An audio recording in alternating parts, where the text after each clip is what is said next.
welcome to this Facebook Live. I hope you're well. Today I want to show you two activities you could use to help your child round numbers, decimal numbers, to the nearest whole number. So especially useful for year groups 4 and 5, but it can be adapted upwards or downwards as well. I'll talk you through that as we go, but let's take a look at what we're going to need. So the first activity is a nice simple one to practice rounding, and you'll need a number line with 10 intervals on.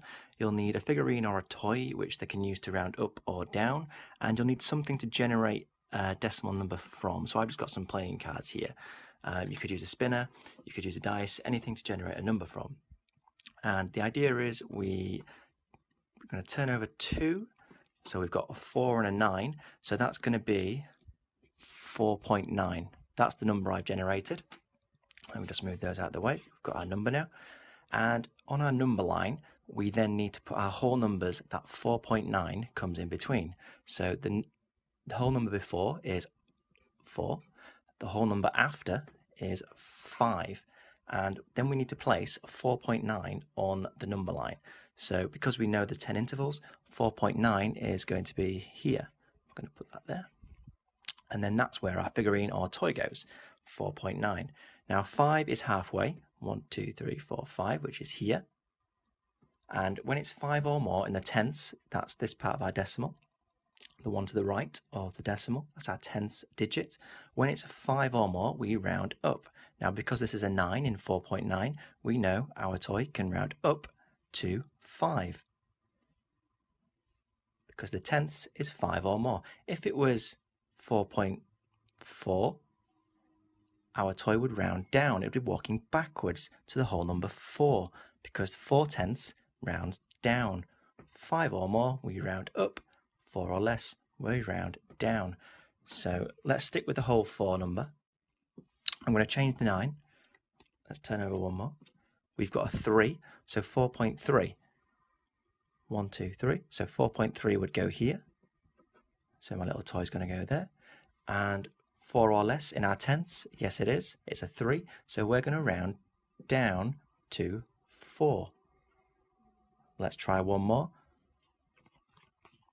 I'm sticking with the 4, and this time we've got a 5. That's interesting. I'm going to write 4.5 down.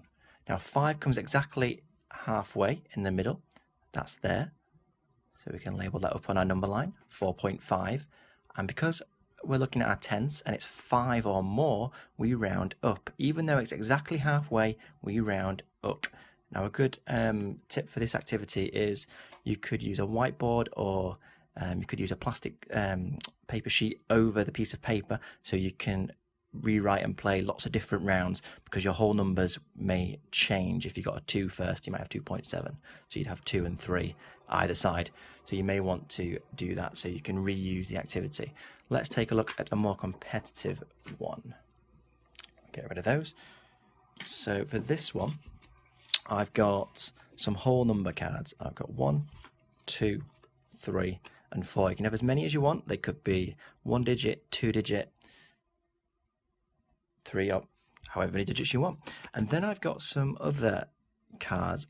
Again, 1 decimal place. So I've got 0.5, 3.9, 4.4. And all these decimal numbers go somewhere in between those whole numbers. So each one will round up to one of those, or round down. So it's against the clock. You could set your timer for 30 seconds, a minute. You could play against your child. You could have siblings play against each other. Bring that competitive element in, and you're going to shuffle the cards, and then 1 is turned over each time. So I've got 1.6, and the child has to think, do I need to round that up or round down? And it's about them quickly recognizing that we're looking at the tenths digit, so it's the right hand side of the decimal place. So this is 6, and then knowing what to do with that tenth digit. So because it's 5 or more, it's a 6, we round up. So it's going to go next to 2. And it's a time trial against the clock or an opponent.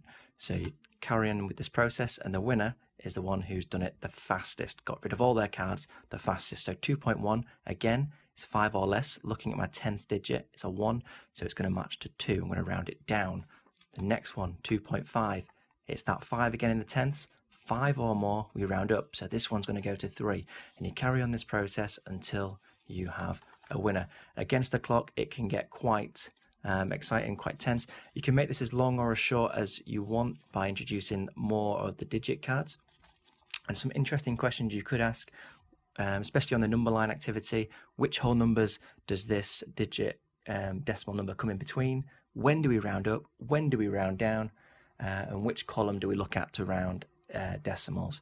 You can adapt it for all the year groups by having more than one decimal place. You could have 2-digit numbers, 3-digit numbers, as well as the decimal place. You could even round up to tenths. You could round up or down to hundredths as well. So lots of opportunities there for variety. Hope you found that useful. There's loads more ideas over on the Classroom Secrets timetable. Just visit classroomsecrets.co.uk and it's all on there. Let me know how you get on today. Thank you very much.